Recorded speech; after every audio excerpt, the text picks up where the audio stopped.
So if you're using microcrystalline wax for sculpting or doing lost wax casting, as you know, it's really hard to get off your tools. It just gets rock hard when it cools. You've probably actually seen me do this before with clay.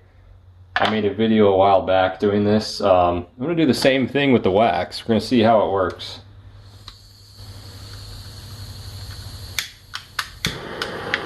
I do not recommend you do this at home unless you are a professional. I'm not liable for any injuries that may happen if you try this out.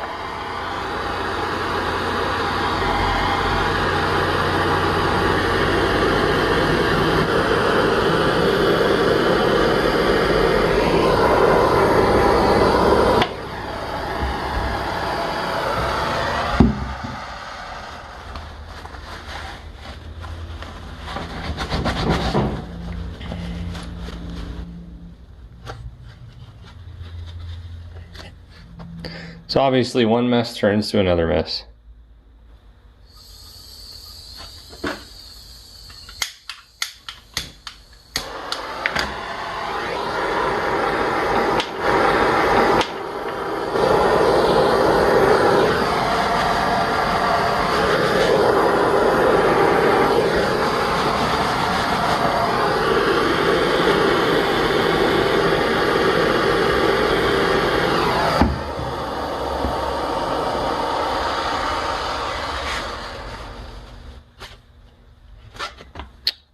There you are. That's how you do it. Please hit the like button, subscribe if you haven't.